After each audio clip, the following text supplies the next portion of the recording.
Juízes, capítulo 6.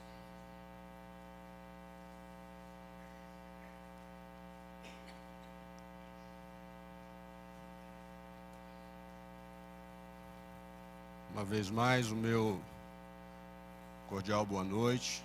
Sejam muito bem-vindos aqueles que nos visitam, aqueles que estão nos acompanhando pela internet, aqueles que não puderam estar. Nós temos alguns profissionais que estão na luta aí, né, devido ao dia de hoje. A gente sente muita falta, né? Mas enfim, alguém tem que trabalhar nessa casa, né? E bendito seja Deus por esta noite tão preciosa.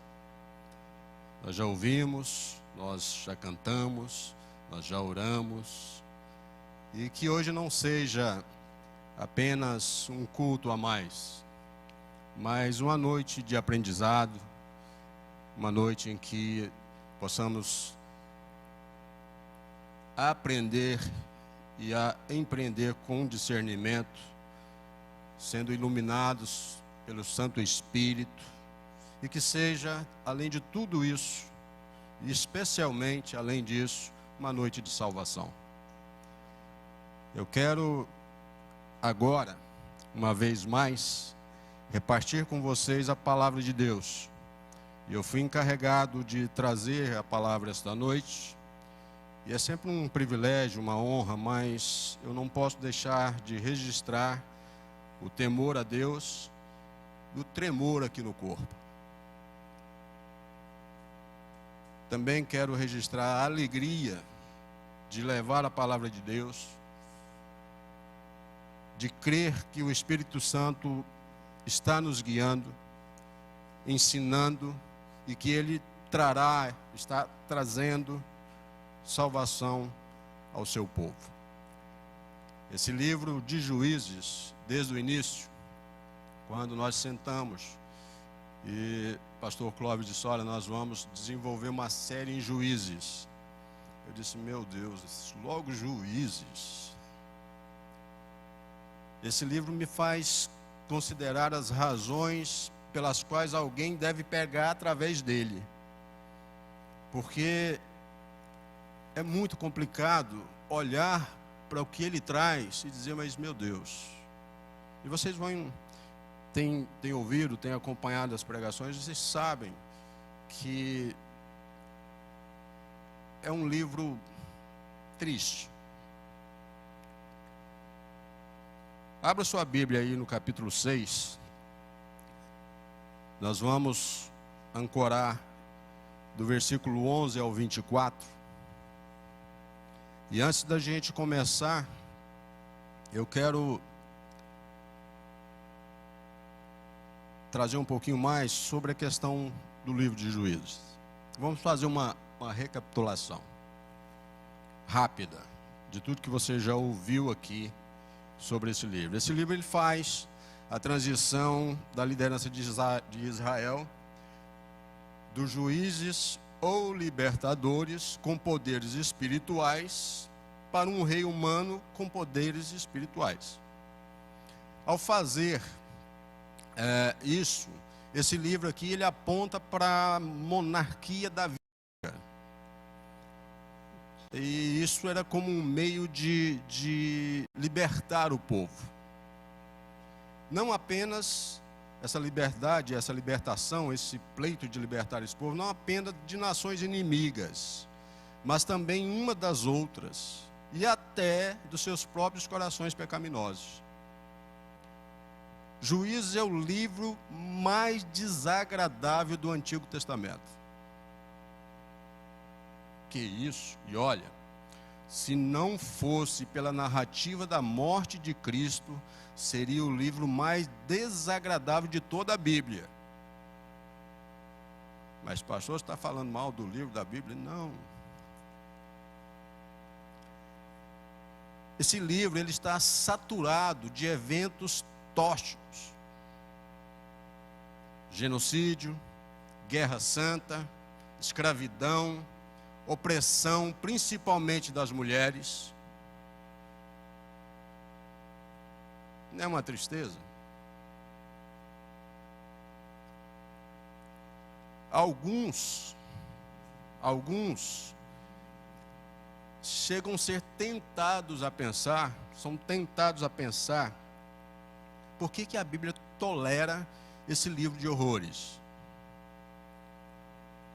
Quantos aqui já leram Juízes? Já estudaram profundamente Juízes? Que bom que eu vi umas mãozinhas ali levantando. Mas estudem. 1 hora ou 2 horas você lê todo o livro. Em 1 ou 2 horas. Preste atenção. Muitos observam neste livro e dizem que juízo não é apenas mal. Isso aqui não é só ruim, isso aqui está ficando cada vez pior. Opiniões de críticos. E quando você chega ao fim do livro, até mesmo os famosos pecados de Gênesis 19, de Sodoma e Gomorra, olha isso, que resultaram no fogo e no enxofre de Deus, que você, estudioso da Bíblia, sabe disso, se tornam pálidos quando comparados com o pecado de Israel de Juízes 19. Por quê? Porque aqui está marcado a notável ausência de Deus, o afastamento do povo do Senhor. Alguém diz que Juízes é a narrativa da idade do obscurantismo. A gente leu isso, eu li isso, do povo de Israel. O povo abandonou Deus e Deus abandonou o povo. Juízes cobre o período que começa depois da morte de um grande líder, a saber, Josué. E vai até a ascensão de Saul ao trono de Israel. Como você já ouviu aqui, o povo era governado por juízes que Deus levantava para libertá-los de opressão. Está escrito, naqueles dias não havia rei em Israel. O livro abrange os primeiros 350 anos na Terra Prometida e contém registro de grandes façanhas. Ele se inicia no novo período, é um novo período que se inicia na história de Israel, que vinha de um longo período de servidão ali no Egito, e vem seguido de um período de 40 anos vivendo em tendas, peregrinando pelo deserto. Agora, esse povo finalizava a caminhada, acabou os círculos, de andar em círculos. Então, o Juízes é, de certo modo, um livro de princípios, no qual nós vemos uma nova nação formando sua vida nacional. O livro está cheio de lutas e recheado de fracassos. Mas é interessante que entre lutas e fracassos, a moral, assim, a coragem moral daquele povo cresceu. Cresce a coragem moral do povo em meio a tanto fracasso. Há uma acentuada monotonia de descrição de cada frase do pecado que havia em Israel. Mas há igualmente uma notável variedade de instrumentos e métodos, de meios de libertação usados por Deus. E aí, esse livro de horrores começa a ficar muito interessante. Há algo diferente na história de cada juiz aqui nesse livro. De muito interessante na história de cada um deles. Algumas já narradas aqui, já apregoadas aqui. Pode parecer que até o final de Juízes, Deus nem queria tocar em Israel. Mas, com tudo isso, nesse breve resumo aqui, com tudo isso que você já ouviu, leu, estudou, se com tudo isso não fez aprender através de Juízes, eu queria te pedir a permissão que me deixasse oferecer mais algumas razões para que eu e você, para que nós pudéssemos absorver desse livro aqui grandes lições que Deus traz a mim e a você, povo. Amém? Então vamos lá. Só lembrando, eu sei que você sabe, mas só quero lembrar. Quantos juízes teve Israel? Quantos foram os juízes? 15. 16. 15. Foram 15. Otiniel, Eude, Sangar, Débora, Baraque, Gideão, Tola ou Tolá, Jair, Jefté, Ibissã, Elon, Abidom, Sansão, Eli e Samuel. Uai, pastor. E Abimeleque, governante de menor importância, que não foi chamado por Deus para ser juiz. Então nós não contamos. Então 15 juízes. Os mais importantes: Débora,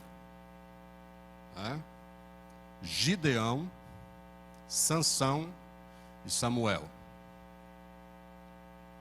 E hoje eu quero expor a vocês sobre um desses principais juízes, que foi Gideão. Amém? Então vamos nós. Quero intitular o sermão desta noite assim: aprendendo a ser forte com minhas fraquezas. A gente não costuma fazer muito isso aqui não, porque a gente tinha uma aversão muito, quando eu falo a gente, é quando nós sentamos os pastores, e tem algumas ações do evangeliquez que a gente não costuma usar muito na base. Mas eu queria que você, com muita concentração, olhasse para o irmão do seu lado e falasse para ele assim: aprenda a ser forte. Mas é para falar mesmo sendo fraco. Legal. Você sabe que Deus usa pessoas comuns, como eu e você. Ele usou Gideão, como eu e você. E Juízes vem apresentando Jesus Cristo como nosso juiz libertador. Esse sermão, que eu embaso aqui do versículo 11 ao 24, vai nos trazer com certeza por que extrair forças onde nós só falamos de fraqueza. Então, vamos nós. A minha Bíblia aqui tem uma tradução NVI, eu tenho uma outra aqui, uma outra tradução. Não me lembro que tradução foi essa que eu coloquei, mas NVI. Mas aí na sua mão, está tudo resumidinho aí, bacana. Que privilégio, né? Que coisa boa, que conforto, está tudo certinho aí. Então vamos lá. Está escrito, Juízes capítulo 6, do versículo 11 ao 24. Então o anjo do Senhor veio e sentou-se sobre a grande árvore de Ofra, que pertencia ao Abiesrita Joás. Gideão, filho de Joás, estava malhando o trigo num tanque de prensar uvas, para escondê-lo dos midianitas. Então o anjo do Senhor apareceu a Gideão e lhe disse: o Senhor está com você, poderoso guerreiro. Ah, Senhor, Gideão respondeu, se o Senhor está conosco, por que aconteceu tudo isso? Onde estão todas as suas maravilhas que os nossos pais nos contam quando dizem: não foi o Senhor que nos tirou do Egito? Mas agora o Senhor nos abandonou e nos entregou nas mãos de Midian. O Senhor se voltou para ele e disse: com a força que você tem, vá libertar Israel das mãos de Midian. Não sou eu que estou te enviando? Ah, Senhor, respondeu Gideão, como posso libertar Israel? Meu clã é o menos importante de Manassés, e eu sou o menor da minha família. Eu estarei com você, respondeu o Senhor, e você derrotará todos os medianitas como se fosse um só homem. E Gideão prosseguiu: se de fato posso contar com teu favor, dá-me um sinal de que és tu que estás falando comigo. Peço-te que não vás embora até que eu volte e traga minha oferta e a coloque diante de ti. E o Senhor respondeu: esperarei até você voltar. Gideão foi para casa, preparou um cabrito e com uma arroba de farinha fez pães sem fermento. Pôs a carne num cesto e o caldo numa panela. Trouxe-os para fora e ofereceu-os a ele sob a grande árvore. E o anjo de Deus lhe disse: apanhe a carne e os pães sem fermento, ponha-os sobre esta rocha e derrame o caldo. Gideão assim o fez. Com a ponta do cajado que estava em sua mão, o anjo do Senhor tocou a carne e os pães sem fermento.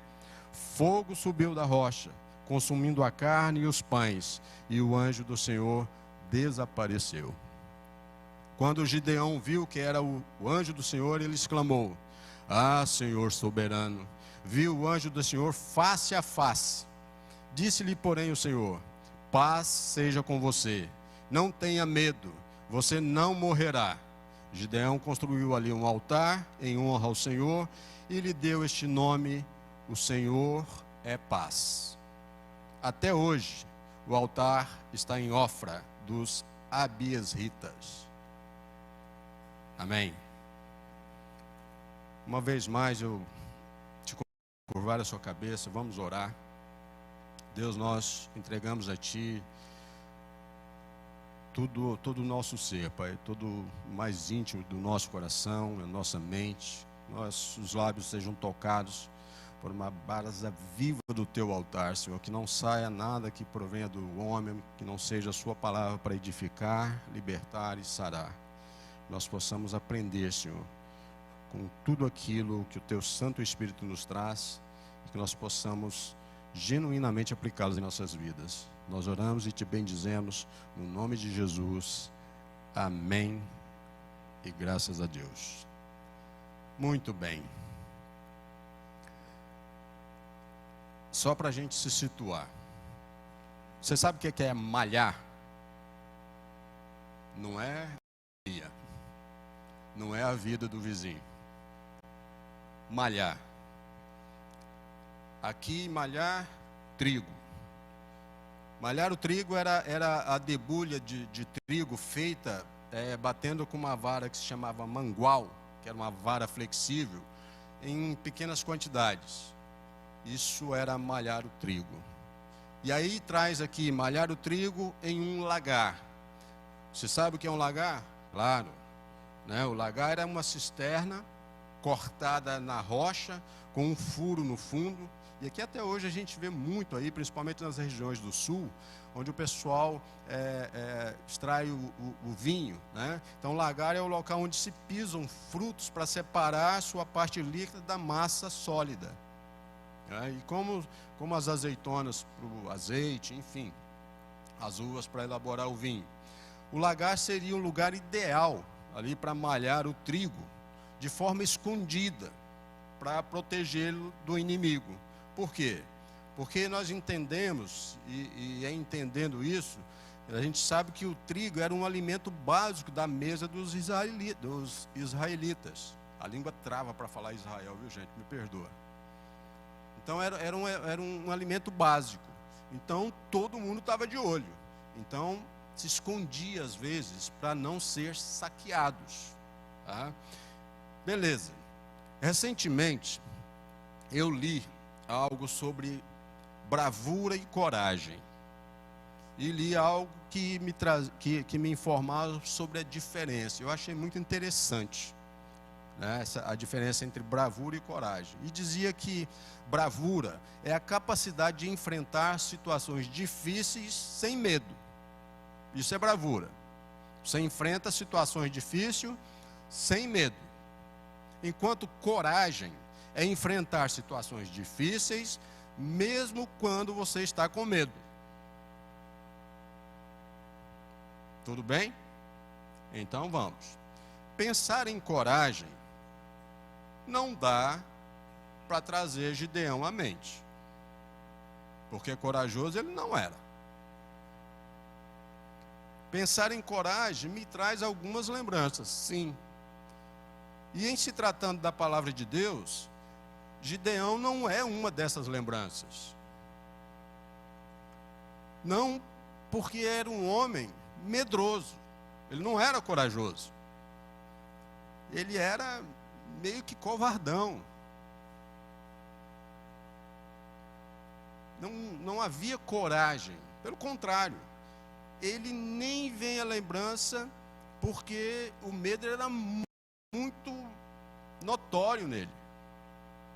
O homem era cheio de dúvidas, cheio de mimimi. E aí eu começo a ver isso e já começo a associar que isso está muito atual entre os cristãos. Crentes cheios de mimimi. Ah, essas igrejas estão cheias de Gideões. Por esse lado, complicado.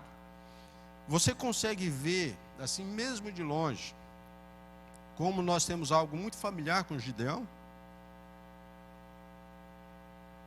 A gente sente medo, a gente se acovarda, mas nós não expomos, nem falamos de nós, porque é mais fácil eu criticar o outro. Mas aqui está tratando comigo e com você. O ensino aqui é para mim e para você. Tudo que somos chamados a fazer, a gente começa com inúmeras desculpas. Quando se trata de servir à casa de Deus, aí que as desculpas são esfarrapadas mesmo. Mas nós somos crentes, nós cremos em Jesus. Nós somos efetivos. Eu digo para você que nós somos uma geração de covardes. Que nós somos uma geração de medrosos. Nós somos uma geração de mimimi. Nós temos medo. E para ficar mais leve, nós dizemos que nós somos precavidos. Precavidos nada, é medo mesmo. Isso não é precaução. Eu não posso, eu tremo, eu isso, eu aquilo. Deus sabe o que eu tive que enfrentar, os medos da minha vida, para estar aqui hoje. E Deus sabe quanto eu sofro para estar aqui. Mas eu não consigo mais sentir medo de estar, porque Deus está.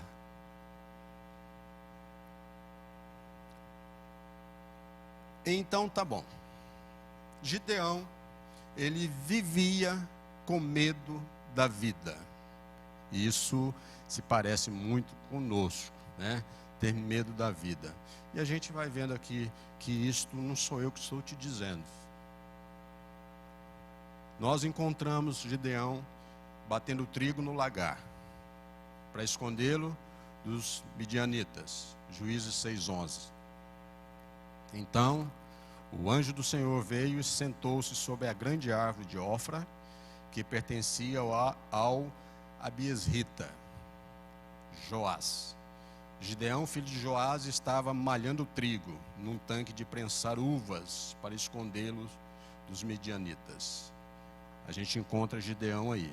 E a história segue. A gente vai para o versículo 13, e lá está. Quando o anjo do Senhor vem a ele, Gideão imediatamente expressa dúvidas. E aí ele começa a expressar dúvidas sobre a fidelidade de Deus para com os israelitas. Ah, Senhor, se o Senhor está conosco, por que aconteceu tudo isso com nós? Lá na minha terra fala com nós. Por que, Senhor? Se o Senhor está conosco, por que nós sofremos tanto? Onde estão as tuas maravilhas que os nossos pais nos contam quando dizem: não foi o Senhor que nos tirou do Egito, mas agora o Senhor nos abandonou, nos entregou nas mãos de Midian? O Senhor está conosco? Isso é dúvida, isso é falta de fé, isso é falta de foco. Deus chega para você e diz: olha, vá, porque eu estou mandando você. Não tenha medo, você não vai morrer, você vai vencer, você vai ir. Ah, Senhor. Semelhança, mera coincidência. Isso é eu e você, pleno século 21, Gideões.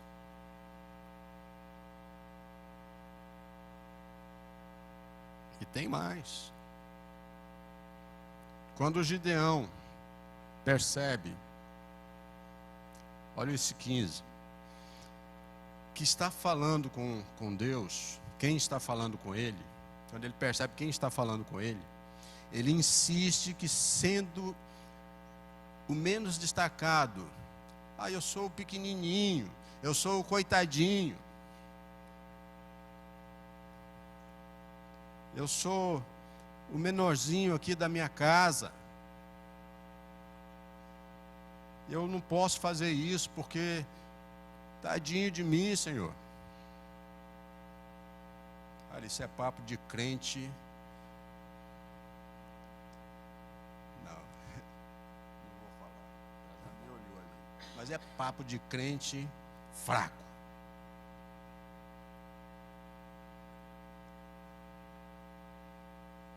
Gideão não se sente seguro para fazer nada sozinho. Nada. Ele está sempre reclamando de como as coisas estão ruins. Gideão reclama de tudo.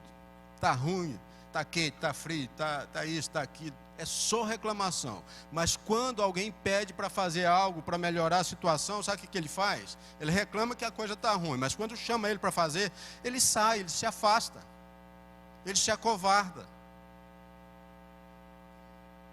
Ah, Gideão, é mais fácil para Gideão, eu poderia até dizer para Gideões, é mais fácil queixar de algo do que agir.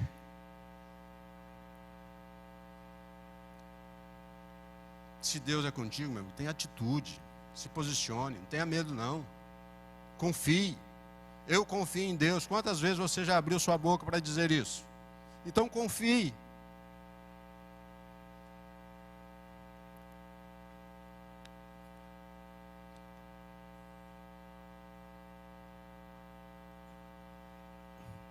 E quando Deus deixa claro que Ele mesmo está chamando Gideão, Gideão ainda não aprendeu. Gideão quer um sinal.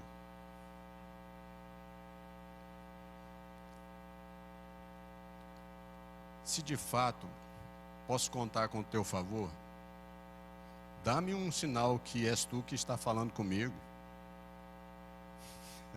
Isso é dúvida, né?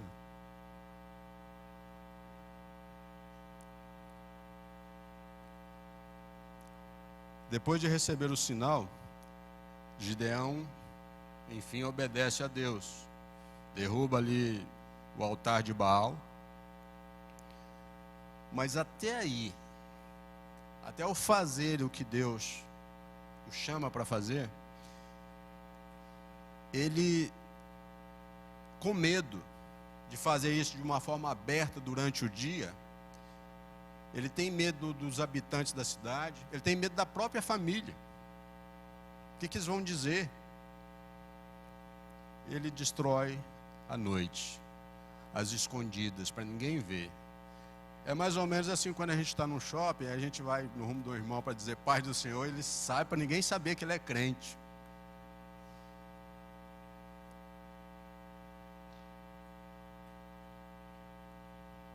E ali, quando ele faz isso meio que às escondidas, os aldeões irados o apanham, né? Pega ele, e até aí Gideão se acovarda. Sabe o que ele faz? Ele deixa o pai defender ele, ele não se autodefende.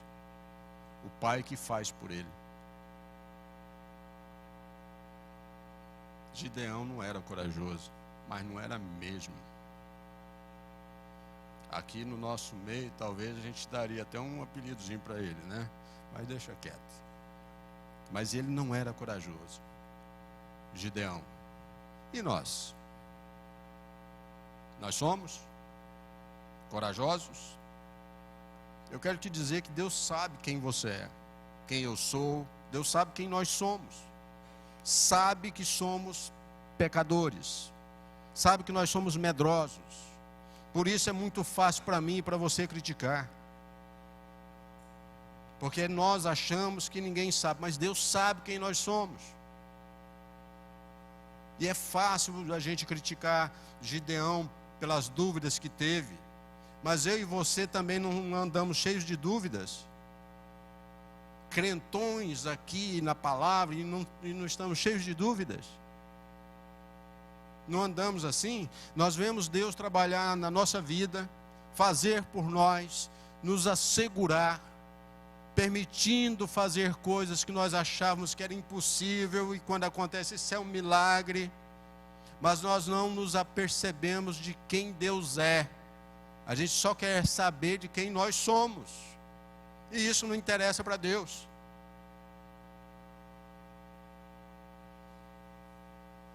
Nós vemos Deus operar maravilhas na nossa vida, o tempo todo e todo o tempo. Mas continuamos tendo dúvidas se nós vamos conseguir fazer outra coisa adiante. Eu consegui passar por essa, e amanhã? Nós olhamos para nós e para os nossos recursos, é o que nós fazemos, e sentimos como Gideão, um inadequado, um fraco, um covarde, um medroso, porque estamos olhando para o nosso recurso. Não estamos percebendo quem nos dá recurso. Convencidos de que não conseguiremos realizar o que está à nossa frente, porque olhamos para o nosso recurso, não olhamos quem está na luta por nós, assim como Gideão fez. Mas pastor, não é fácil. Eu sei, mas quem disse que ia ser moleza? Onde é que você leu isso? Quem é que te falou que para seguir a Jesus é fácil? Que ia ser boa vida? Quem? Se você ouviu isso, não foi da parte de Deus. Você deve estar ouvindo muito lá o cara lá do Pantanal.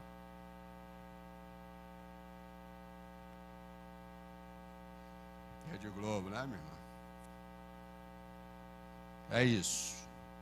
Não é fácil. Não é fácil.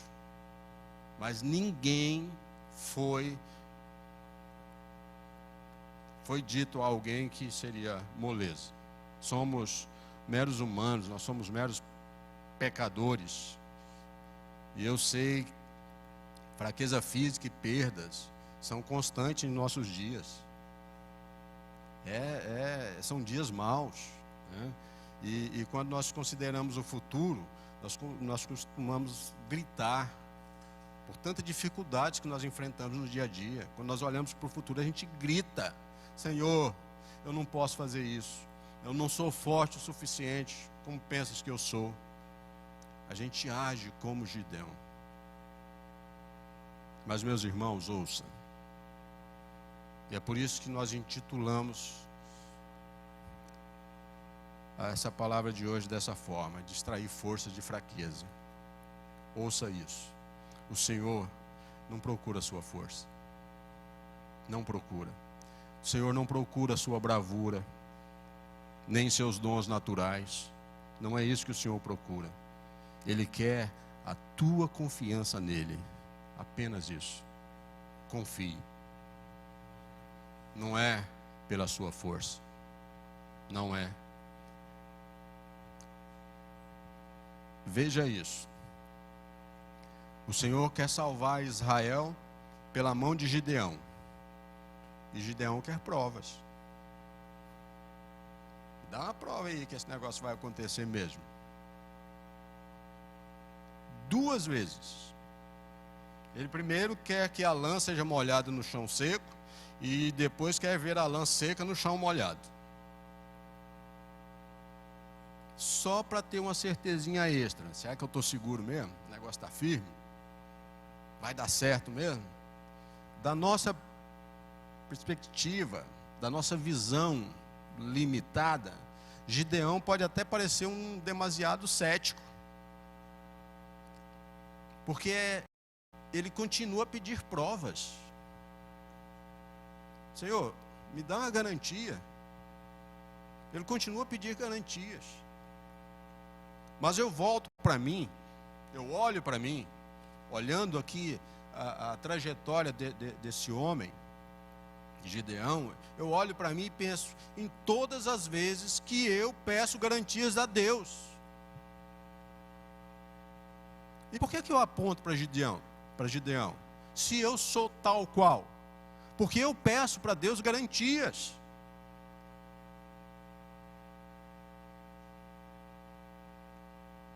Eu volto para mim quando eu me sinto inseguro, inadequado para enfrentar algo que está adiante, e peço sinais, eu peço encorajamento de amigos, eu peço que eu busque em versículos que se apliquem à minha situação. Senhor, me livra desse medo. Sou frágil, sou fraco. Deus entende a minha fragilidade. Quando eu diretamente busco nele as forças que eu preciso, a força que eu preciso. Aí ele me entende, ele entende a minha fragilidade, ele me abraça e ele lida com as minhas fraquezas, de forma a não me desprezar, a não me castigar, como fez com Gideão, um homem limitado, que talvez aparentemente à vista não se pudesse perceber, mas Deus sabe o mais íntimo do meu e do teu coração, assim como sabia de Gideão. Fraco, medroso, o Senhor lembra que somos pó, mas Ele não expõe isso para diminuir você. Depois de dar a Gideão todos os sinais que ele pediu, Deus o prepara para liderar os israelitas na batalha contra os midianitas. Botaram um medroso na frente de uma batalha. Mas as coisas de Deus são extraordinárias. 22.000 pessoas, aí a gente já está lá em Juízes 7, um pouquinho adiante. 22.000 pessoas se ajuntam, aparecem para a batalha, e agora nós vamos dar de pau nesse povo. A vitória está certa. 22.000 guerreiros. O Senhor, isso aí está demais, vamos diminuir esse negócio aí. Não é com esse monte de gente, não. Com esse exército, os israelitas podiam ficar com os louros da vitória. 22.000 combatentes. Sabe o que é que Deus faz? Gideão, deixa os guerreiros, para deixar os temíveis guerreiros irem para casa, escolhendo para a batalha apenas aqueles que tomarem água, levando a mão à boca, ao invés daqueles que se ajoelham e passam a lamber a água direto no rio. Esse testezinho, aqueles que fizerem dessa forma, mande para casa. Assim foi feito. 22 mil, e aí tal, e vamos contar, sobraram 300. Aí o negócio ficou preto. E agora? A vitória era certa, mas com 300, aí o negócio pega. Eles perderam a batalha? Não, né? E por quê? Porque a vitória não seria acreditada às forças de homens. A vitória não é acreditada à força do homem, mas do poder de um Deus que não te deixa só nas batalhas. É aí, porque só o poder de Deus libertaria aquele povo. Não haveria força humana que o fizesse, mas o poder de Deus sim. Aquela vitória, a nossa vitória hoje emana de um Deus poderoso, vitorioso, Senhor das batalhas. É por isso que nós somos vitoriosos, que nós somos fortes. Não é pelos nossos recursos, não é por meio de força, de intelecto, a força vem do Senhor. Reconhecer que nós somos fracos é quando nós estamos fortes. Essa é a palavra. Deus é o Senhor da batalha, é vencedor, sempre foi, sempre será. Com um Deus tão forte, e olhando para mim, eu me pergunto, o que Deus viu em mim? O que um Deus tão maravilhoso, tão forte, o que Ele viu em mim? Já se fez essa pergunta? Tem uma coisinha em casa lá chamada espelho, que é legal. Isso é uma coisa que eu gosto de fazer, esses testes. Olha para o espelho e mente para você. Tu não consegue. Você sabe que é mentira, não é assim? Funciona o negócio? Isso é uma ilustração do que seríamos nós na presença do Senhor.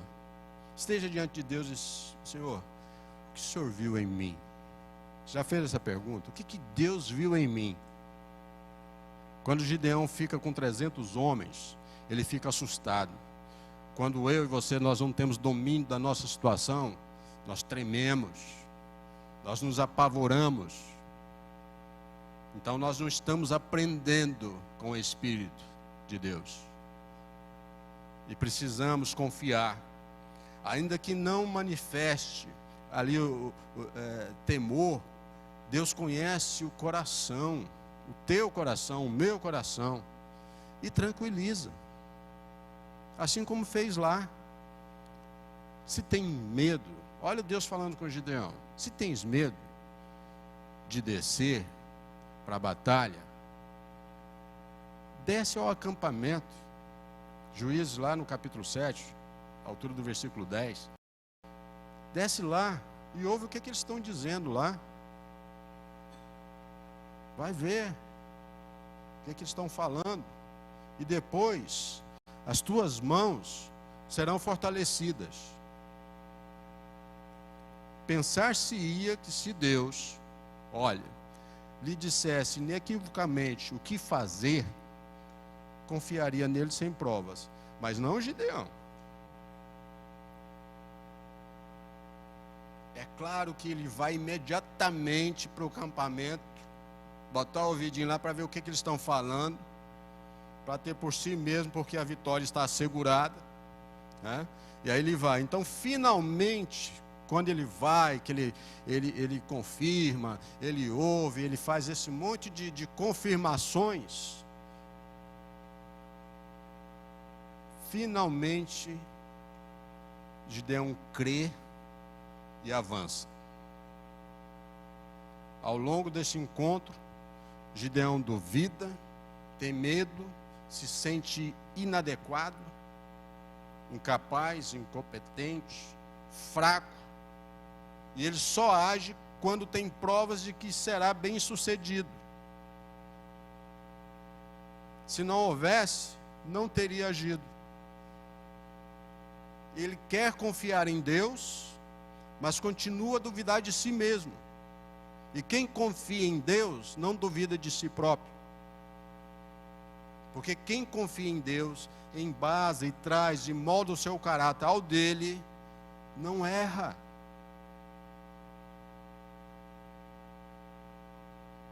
Eu não estou dizendo falhamos, mas não erra, volta. Eu estava ouvindo a oração que a Isabela fazia aqui, e ela cometeu uma falha. Imediatamente ela voltou e corrigiu. Porque quem erra não tem medo de voltar ao ponto de erro. Volta e corrige. E continua andando correto. Em todos os sentidos da sua vida tem que ser assim. Você sabe por que o homem... Você quer ver uma coisa? Pecado de adultério. Por que o homem não confessa? Porque não volta ao ponto de erro. Não volta. Não quer corrigir. E é um pecado tão desgraçado. Meu Deus. É um pecado tão miserável que é o único que é na própria carne. Você já viu? E aí, para confessar, ele vai ter que expor a vida dele, da fulana, da beltrana. E aí, cadê o homem para isso? A gente vem aprendendo aqui que em situações em que nós erramos, não é vergonha voltar ao ponto de erro e corrigir, consertar. Vergonha é continuar no erro. É claro que Gideão, ele vai imediatamente para o acampamento, ele vai ouvir para ver se está tudo certinho e tal. Só depois disso ele vai agir. Então ele não tem confiança em si próprio, ele duvida de si mesmo. Mas desde o início, Deus o vê como um poderoso guerreiro. Aí eu olhar para Gideão e dizer, você é um poderoso guerreiro. É só Deus mesmo, né, gente?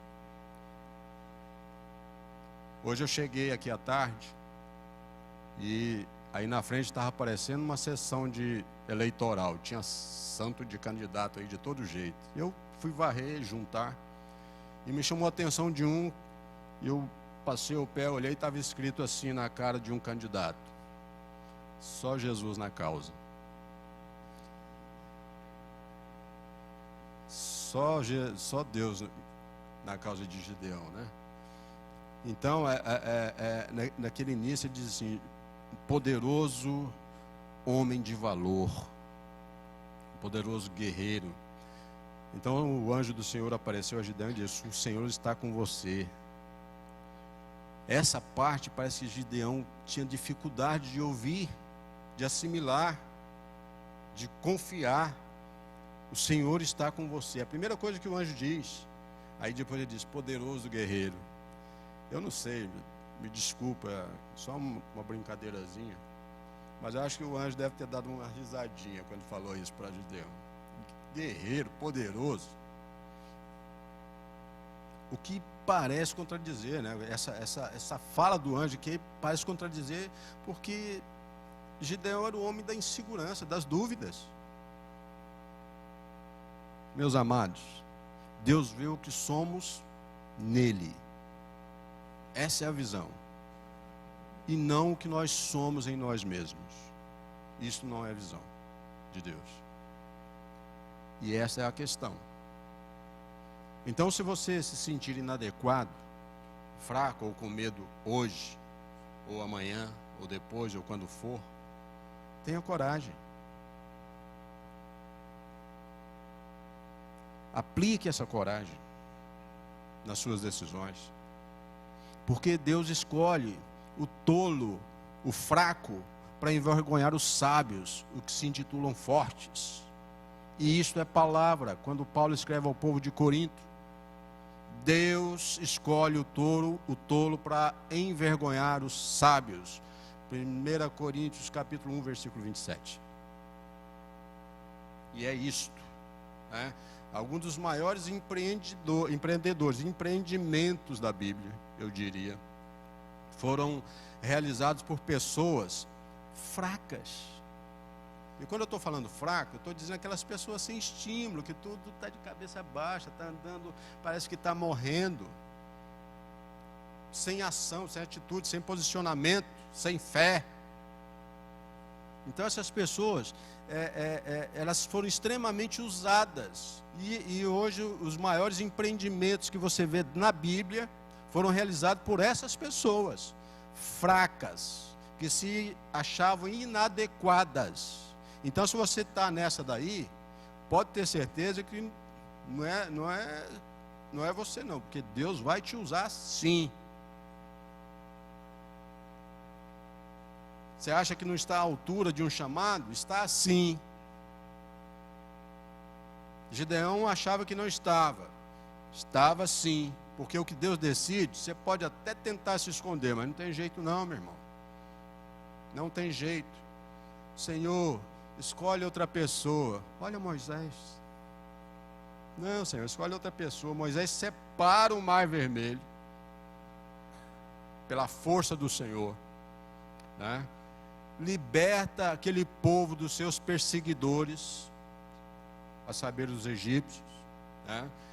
E quando Deus chamou Moisés pela primeira vez, o que ele diz?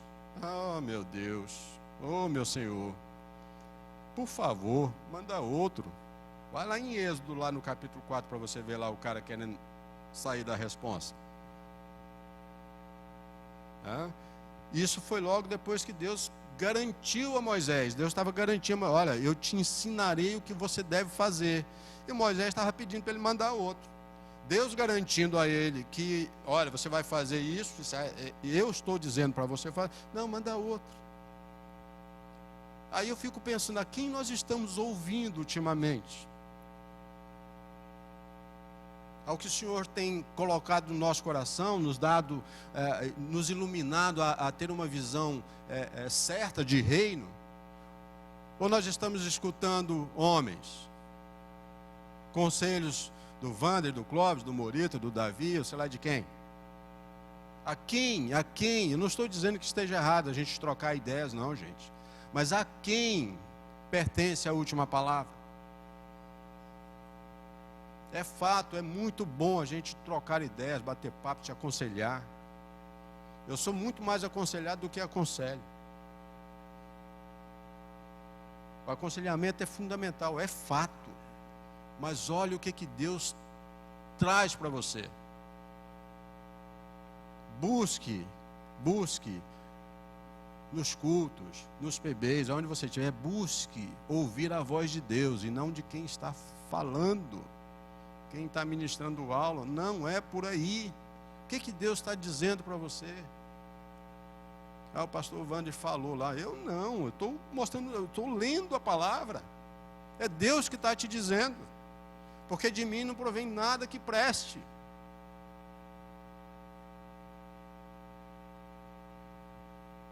Quando Deus chamou o profeta Jeremias, o chorão, meu irmão, chorão pra caramba.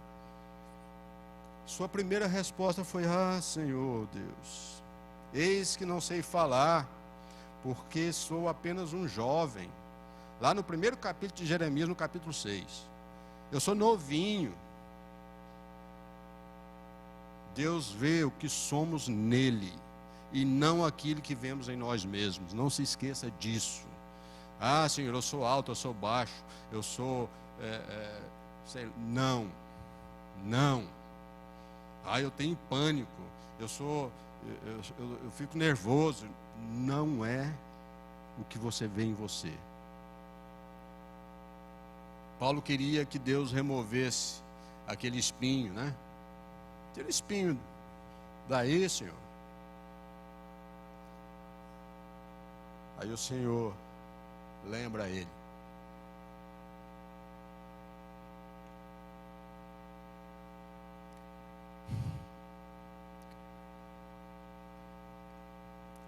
Aqui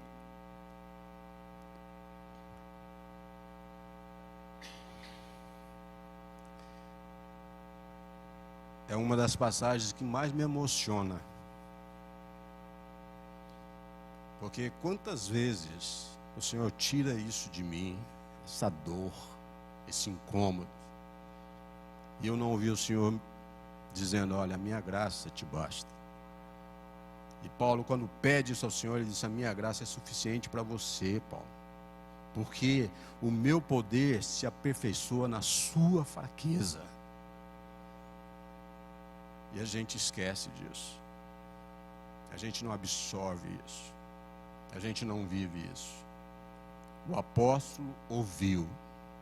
E ele, lá quando ele escreve ao povo de Corinto, lá em 2 Coríntios, no capítulo 12, se não me falha a memória, a altura de versículo 9 ou 10, não sei, ele volta e diz: por isso me gloriarei ainda mais nas minhas fraquezas, para que o poder de Cristo, do meu Senhor, descanse sobre mim. Você tem noção disso? Da profundidade disso? Por amor de Cristo, pois eu estou contente com fraquezas, insultos, dificuldades, perseguições e calamidades, por amor a Cristo. Porque quando sou fraco, então eu não ouvi. Quando eu sou fraco, então eu sou forte. Sou forte. Tudo que ele precisa é que você creia, confie. Ele não está pedindo para você fazer absolutamente nada. Não tem que inventar nada, não tem que dar pirueta, não tem que falar coisa que você não sabe nem o que você está dizendo, e dizendo que está falando em línguas, conversa. O que ele precisa é que você tenha foco e olhe para ele. É isso, tudo que ele precisa. Hoje, se o Senhor te chama para uma tarefa para a qual você se sente inadequado, lembra que o Senhor não está à procura da tua força, Ele não está à procura da sua bravura, dos seus dons naturais, Ele quer a sua confiança. Lembre-se disso, o seu poder se torna perfeito à nossa fraqueza. O poder de Deus é perfeito à sua fraqueza. Perfeito. Sabemos que Deus viu Gideão como poderoso. Na célebre Galeria da Fé lá de Hebreus, né? Nós somos lembrados que Gideão conquistou reinos, e o Senhor o fez forte por causa da sua fraqueza. Nós também somos fortalecidos na nossa fraqueza, em nossa fraqueza, quando nós confiamos em Deus, quando confiamos única e exclusivamente, certamente no Senhor. Tem um hino que diz: venham pecadores. Eu não me lembro, e se eu for cantar vocês vão sair correndo. Mas isso me lembra lindamente. Tudo o que ele precisa é que nós sintamos, que eu sinta, que você sinta a sua necessidade dele. É tudo o que ele precisa. Porque ele não precisa de mim, de você, ele precisa perceber a necessidade que você tem dele. Sobre o trabalho que Gideão estava fazendo de malhar o trigo no lagar, eu quero fazer rapidamente aqui 3 observações para a gente encerrar. Ao malhar o trigo no lagar, Gideão estava garantindo seu próprio sustento. Veja o que Paulo diz lá em 1 Timóteo 4,16, ele diz assim: tem cuidado de ti mesmo, cuida de você mesmo. É isso que Paulo estava dizendo ali ao seu aprendiz. Tem que cuidar de ti mesmo. Ele não está perguntando, ele está: olha, você tem que cuidar de você. Muitos querem ganhar o mundo inteiro, mas se esquece da sua própria alma. Quer resolver o problema de todo mundo e não quer resolver os seus. O indispensável, e é indispensável para qualquer cristão, se preocupar antes de tudo com a sua vida espiritual. Isso é muito pessoal, gente. Você tem que se preocupar com a sua vida espiritual, sabe por quê? Para que você se alimente da palavra de Deus, para você ter força para alimentar a outros. Como é que você vai dar um alimento se você é um desnutrido? Você não sabe cuidar da sua própria saúde, como é que você vai querer cuidar da saúde dos outros? Malhando o trigo ali no lagar, uma segunda observação, Gideão garante o sustento da família. E aí, ao malhar ali o trigo, Gideão estava garantindo o sustento da sua família. Olha Timóteo aqui, lá em Timóteo 5:8. Mas se alguém não tem cuidado dos seus, e principalmente dos da sua família, negou a fé e é pior do que o infiel. Família é coisa séria. Nós ouvimos aqui no início, é coisa santa, criação divina. Como cristão, nós precisamos ter cuidado com a nossa casa, com a nossa família, pois ela é o nosso próximo, mais próximo. A sua mulher, antes de ser a sua mulher, é a sua irmã em Cristo. Além disso, ela deve ser prioridade para nós. A família tem que ser prioridade para nós. Abaixo somente de Deus. E tem crente dando mais valor à igreja do que à família. A igreja, coisas físicas, do que a família. Deus, família, igreja. Não estou dizendo para ser relaxado com a igreja, não é isso não. Estou dizendo o que é prioridade na sua vida. Deus, sua casa, igreja. Tem gente invertendo as coisas. Malhando o trigo no lagar, Gideão garantiu sua oferta. Ao malhar o trigo no lagar, Gideão estava garantindo sua oferta. Veja que logo após Deus o chamar, Gideão oferece uma oferta.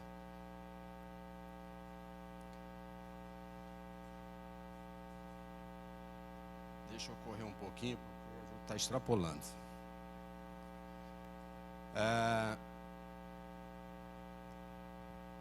Há um contraste entre Juízes com Josué. Aonde a gente começou a perceber em Josué que havia alegria, lá em Juízes a gente via soluços. Onde Josué atuava, havia uma visão celestial. Aí lá em Juízes havia interesses terrenos. Onde a gente viu Josué, um grande líder, a gente via vitória. E aí, aqui em Juízes, a gente passou a ver derrotas.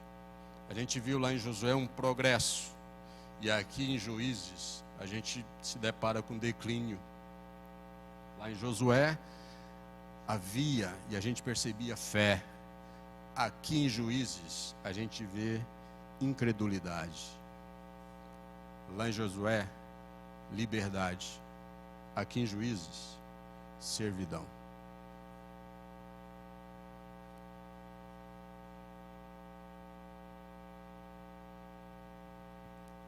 Existe um ponto que eu não posso deixar de falar. Gideão, ele faz a oferta, ele prepara ali o cabrito, os pães, asno, aquela coisa toda e tal, e Jesus disse algo muito interessante que me remete a lembrar das palavras de Jesus. Ele diz assim, que o melhor é dar do que receber. Quando nós ganhamos mais, e eu tenho convicção disso, nós ganhamos mais com Deus doando do que recebendo. Nós ganhamos muito mais com Deus. Nós ganhamos muito mais de Deus. É muito melhor ter para compartilhar do que ter que emprestar.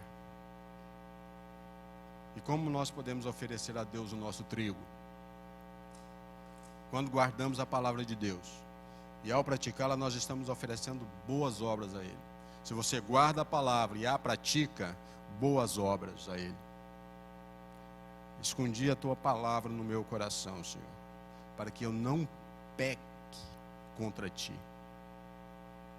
Salmos 119 é enfático nisso. Guarde no seu coração. Há uma frase que ocorre em todo o livro de Juízes, que já foi dita aqui várias vezes. Várias vezes. E todas as vezes que você ouvir essa frase, anote ela para você não esquecer. Assinale essa frase todas as vezes que você encontrar. Lá em Juízes 17:6 está escrito: cada qual fazia o que achava mais reto. Anote isso. O povo se havia desviado de Jeová, e os deuses das nações que estavam reinando, os deuses, esqueceram que o Senhor havia escolhido aquele povo, esqueceram que eles haviam sido escolhidos com um propósito de anunciar ao mundo a existência de um só Deus verdadeiro. Eles se afastaram disso. Assim, Juízes está cheio de rebelião, de castigo, de aflições e libertação. Aprendendo com os erros, nós encontramos liberdade. Não é porque foi um melhor do que o outro. O que Deus fez foi para que todos nós aprendêssemos com tudo aquilo que aconteceu, no bom e no ruim. Há os juízes bons, os juízes maus. Todos tiveram um propósito para que eu e você aprendesse. O livro começa com concessão e acaba em confusão. Mas a gente aprende. E sabe o que é que acontece? Essa questão de confusão, terminar com confusão, isso acontece com qualquer um que seja insubmisso. É confusão. Não termina bem. Insubmissão não dá. Você pode até pensar, depois de estudar Juízes, que esses 300 ou 400 anos que foram falados aqui, foram gastos em rebelião e pecado. Entretanto, se você ler cuidadosamente, você vai ver que só uns 100 anos foram desperdiçados, foram gastos em deslealdade com Deus. 250 ou 300 anos foram de grande proveito. O livro mau não é tão mau assim. Ele ensina muito, com toda a desgraça que relata. Ensina muito, porque é com o erro que nós aprendemos. Uma coisa nós aprendemos em Juízes: o povo que vive a maior parte do tempo em desobediência a Deus alcança pouco progresso na vida. Eu e você, nós fazemos parte desse povo. Somos obedientes ou desobedientes? O livro de Números, ele relata 40 anos de peregrinação no deserto. Aqui em Juízes, gente, é repetido vez por vez a história do povo se afastando de Deus. Então aprenda a estar junto, não longe. Eu entendo que está me mostrando, está me ensinando a estar próximo de Deus e não me afastar dele. O que eu vejo aqui é o que eu não devo fazer. E eu preciso aprender com isso.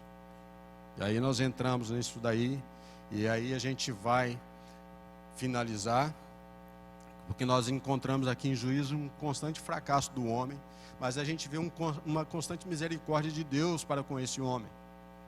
Fracasso de um povo e a misericórdia de Deus resgatando esse povo, levantando pessoas para resgatar.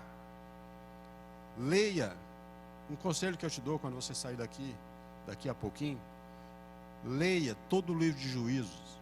Isso pode ser feito em 1 ou 2 horas. Leia. Aprender só com os grandes fatos da Bíblia, meu amigo, por mais necessário que seja, nunca vai satisfazer o cristão, nem o fará uma bênção real para os outros. Se você está só lendo os grandes fatos, lê as coisas que parecem serem ruins também. Aprenda com elas. Nós precisamos saber que Deus está nos ensinando em toda a sua palavra. Sobre o livro de Juízes como guia para a sua interpretação espiritual, eu poderia dizer para você, escrever para você, eu acho que as extraordinárias, notáveis palavras de Zacarias. O que Zacarias escreveu? Eu sei que vocês sabem. Não preciso eu dizer. Não por força. Vocês não sabem? Não por força, nem por poder, mas pelo meu espírito, diz o Senhor dos Exércitos a você. É por aqui. Os críticos da Bíblia consideram que a história do povo escolhido de Deus começou nos dias tenebrosos dos Juízes, com um povo selvagem, sem lei, nômade, que evoluiu até atingir uma civilização mais elevada. Pelo fato de Israel deixar de guardar a lei de Deus, não quer dizer que a lei não existia. Temos lei e às vezes não a guardamos. Isso não quer dizer que ela não exista. É assim hoje. O fato do mundo desprezar os 10 mandamentos do mundo está aí atacando a família por todos os lados, por estar negligenciando os ensinos de Cristo. O fato do mundo fazer isso não prova que as palavras escritas e que está sendo levado até você te ensine, e que elas nunca foram escritas. Não quer dizer isso, elas estão aqui. Um manual de ensino, uma conduta de vida. Os homens gostariam de crer que a tendência da humanidade é para cima, mas ao ler, ao deparar com os ensinos do alto de Deus, que vem do santo altar, eu vejo claramente que o curso natural da humanidade é para baixo, de tantas coisas horrorosas que nós estamos vivendo. Eu quero encerrar e deixar no seu coração, encerrando, algo que queimou no meu coração. Eu quero encerrar deixando ao teu coração o que incendiou o meu, ao estudar Juízes. Eu fui remetido a um patamar de eu preciso perceber mais os meus erros, para aprimorar mais os meus acertos. E eu quero deixar para o seu coração, para que você guarde a palavra de Deus, para alimentar espiritualmente a sua própria vida. Guarde a palavra de Deus, para alimentar espiritualmente a sua própria vida. Guarde a palavra de Deus para alimentar espiritualmente a sua família. Guarde a palavra de Deus para alimentar a sua casa. E guarde a palavra de Deus para oferecer-se a si mesmo como oferta agradável a Ele. Amém? Rogo-vos, pois, irmãos, pela compaixão de Deus, que apresentei os vossos corpos em sacrifício vivo, santo e agradável a Deus, que é o vosso culto racional. Escreve Paulo aos Romanos. E mais no capítulo 15, um pouco mais adiante, esse capítulo 12, ele escreve: para que os gentios se tornem uma oferta aceitável a Deus, santificados pelo Espírito Santo. Obedeçam. Amém? Vamos orar.